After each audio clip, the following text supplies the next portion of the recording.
ദൈവനാമത്തിന് മഹത്വം. സങ്കീർത്തനം 81 അധ്യായം 16 വാക്യം.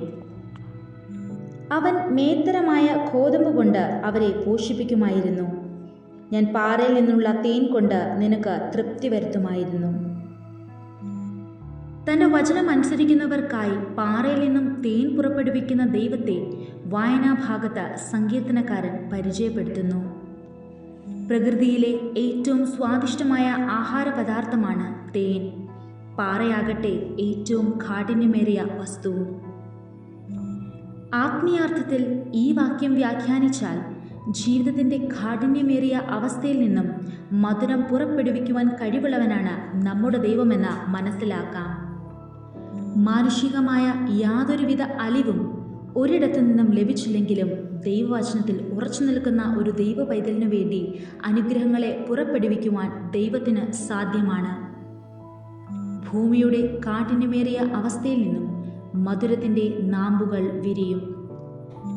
ദൈവജനം ജീവിതത്തിൻ്റെ പരുക്കൻ വശം മാത്രം കണ്ട് നിരാശപ്പെടരുത്. ദൈവവചനം അനുസരിക്കുന്ന ദൈവമക്കൾക്ക് വേണ്ടി മാറയെ മധുരമാക്കുവാൻ കഴിവുള്ള ദൈവം ഇന്നും ജീവിക്കുന്നു. അവിടുന്ന് നമ്മുടെ വിലാപത്തെ നൃത്തമാക്കും.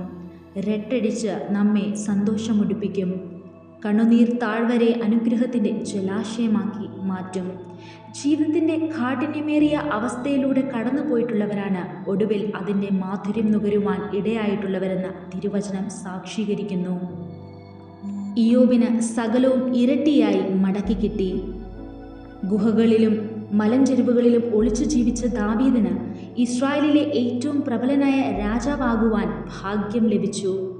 നമ്മുടെ ജീവിതം വലിയ പരിശോധനകളിലൂടെ കടന്നു പോകുന്നുണ്ടെങ്കിൽ ഭാരപ്പെടരുത്. ഒരു വലിയ അനുഗ്രഹം നമ്മെ കാത്തിരിക്കുന്നു. ചിപ്പികൾ ചെറിയ കടൽ ജീവികളാണ്. സൂക്ഷ്മ മണൽത്തരികൾ ഇവയുടെ പുറം തോടിനുള്ളിൽ കയറിപ്പറ്റും.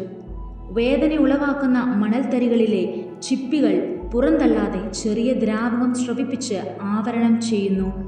നാളുകൾക്ക് ശേഷം ഓരോ മണൽത്തരിയും മുത്തുകളായി രൂപാന്തരപ്പെടുന്നു.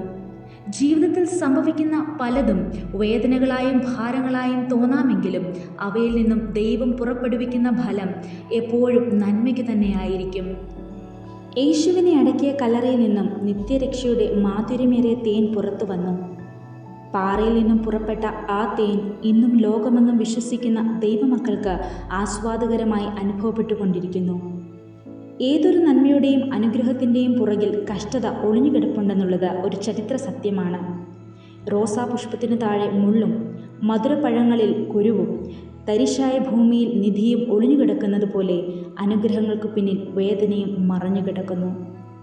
പ്രിയരെ, ദൈവവചനം മനുഷ്യാത്മാവിനെ പോഷിപ്പിക്കുന്ന തേനാണ്. ഈ വചനങ്ങളാൽ ദൈവം നമ്മെ അനുഗ്രഹിക്കട്ടെ.